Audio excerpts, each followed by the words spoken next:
What is going on, good people? It's post-Raw, February 2nd.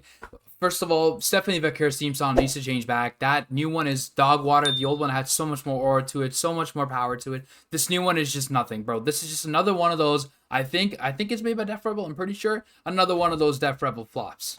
Roman Reigns decides to go after CM Punk, literally saying, I'm choosing you not because you're the best in the world, not because you're one of the most tough competitors, but because I hate you.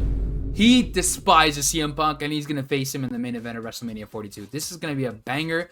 That promo, by the way, was an absolute, like, bro, two goats going at it, man. Like pipe bomb versus pipe bomb. Like, even Cole or Barrett was saying at the end of that promo, like, yo, that was a pipe bomb from Roman Reigns, and I personally agree. Let's take to Reddit and see what everybody's saying. See, this person right here, holy shit, what a promo. Absolutely correct, bro. That promo was just phenomenal, man. Yo, this one killed me, bro. I miss AJ and Cena, but not Goldberg. He's not lying, though. He's not lying, bro. Gunther is such an asshole, and it's very true. This guy is an ultimate troll. Oh my god. Like, him and Drew McIntyre, bro, those two could definitely go at it for, like, Troll of the Year or something like that. If we get the Slimies again, that would be a very, very tight contest between Gunther and Drew McIntyre first. This guy, bro, I was hyped.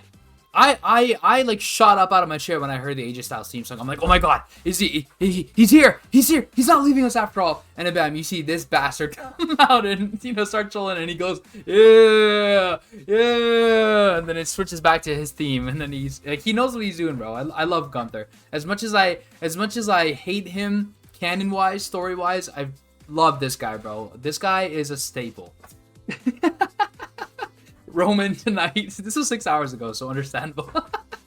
I'm taking some time off, bro. That would have been so funny. Guy wins the Rumble and then says, yeah, I'm not going to show up until until the Rumble. But again, bro, that was just cinema right there. And I cannot wait to see Punk and Roman go at it again at a main event of WrestleMania for the championship. This is gonna be great, man. I'm genuinely seated for this Road to WrestleMania, specifically for these two. I just hope the rest of the storylines like start to develop proper.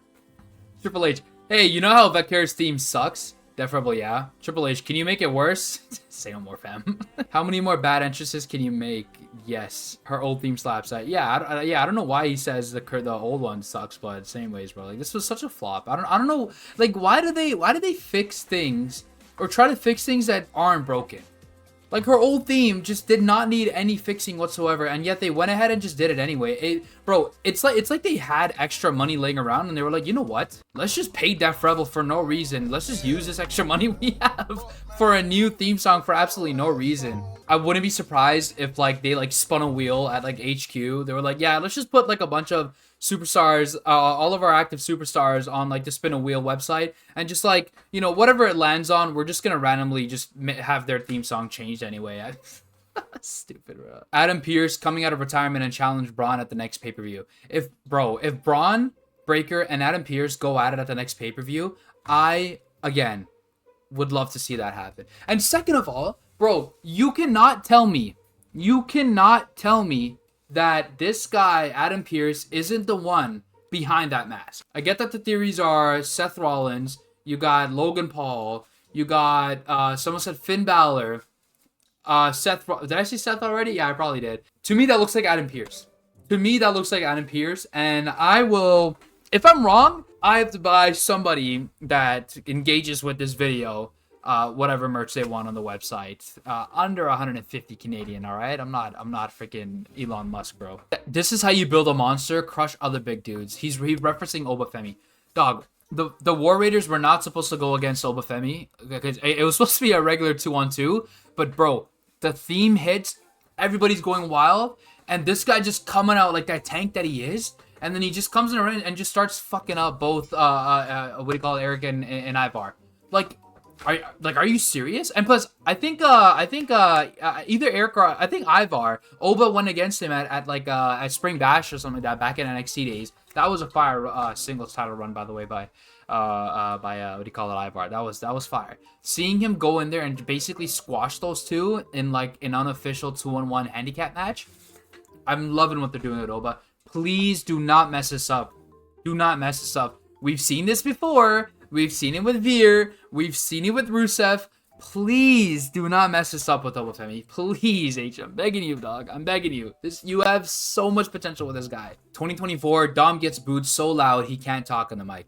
2026, Dom chants. The dynamic between those two is like literally night and day. Now he's so beloved. Yeah, he's a hated guy, but people love seeing him there. I don't know why I was seen on Twitter. Some folks were saying like, "Oh man, he's so bad. Why is he here? Like, oh, why is he getting mic time, bro?" Like, Philly basically proved why Dom is one of the top stars. He's a seller. Like he's literally stepping out of his dad's shadow, making his own name for himself. I'm picking you because I love you. I thought that they were gonna kiss there too. Yo, what kind of freaking eeks are these guys in this thread, bro? What are you talking about? Just see Roman and Punk. Oh my god, bro. Now I got an idea that I really don't want to have to do, but I feel like I'm gonna do it. But I gotta do it in like incognito or something like that. And just tell AI to make Roman and Punk kiss. Dog, what is going on with everybody talking about all this like sexual tension? First Punk and Roman, and now you're talking about Pierce and Heyman. I did not. I don't know what you guys are on, bro. But I know for a fact that when Pierce and Heyman went face to face today backstage, where Pierce was like, "F-A, F-O." There was no sexual tension there, bro. That was angry tension. That was I'm gonna mess you up real bad and probably have you fired. There was nothing sexual about that, bro. Y'all are some freaky geeks, bro. Oh my god, bro! He lynched him. He literally lynched. Look. How often do you see this in the WWE? How often do you see this, bro? He got lynched. Wow, Maxine, that was laughably bad. Also, is this company ever going to learn that the audience will never care about anything Natalya is involved in? A slight name change and a different attire isn't going to change that. She's been walking down that ring to crickets for damn near 20 years and hasn't connected with the audience. She gets praised, but hasn't done the most important thing in the business. Have fans invested in her or care? I would heavily disagree with this, I'm not gonna lie. Like, I feel like, okay, one, I don't know if it's like some kind of like Canadian appeal or whatever it is. I say this as a Canadian myself, but Natalya changing over to Natty, like totally removing my Canadian bias from her. I feel like this change was so severely needed. And starting it off with Maxine, I understand how it can be. All right, I said this in the previous video, my post-Rumble Reddit reaction and just the overall reaction.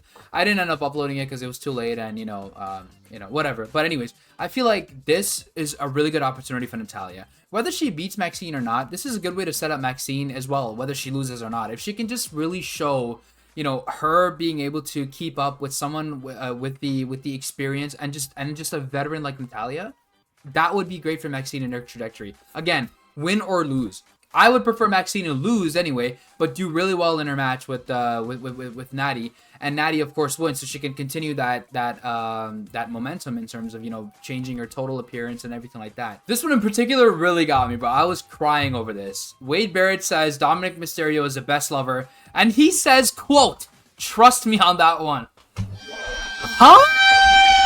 Excuse me? You want to explain yourself, bro? This rocket pretty much explains it, bro. What are you talking about? When I heard him say that yesterday, I didn't even know he said that, bro. I'm like I had to go back on like the pre-show and the Netflix live replay and see if he said that on live. I couldn't figure out where he said it, but bro, what? Yo, wait, Barrett, what timing are you on, bro? You freak. Liv Morgan will not be happy about this, bro. By the way, we got Nikki and Brie Bella making grown women and men cry. Prime example right there. I'm so happy these guys are back.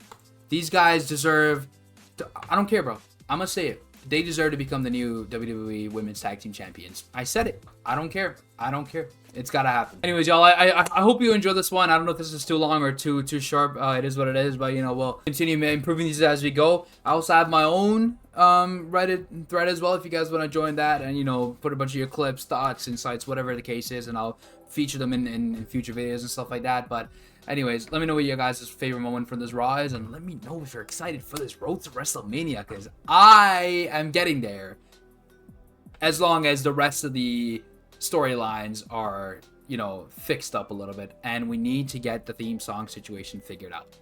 Peace.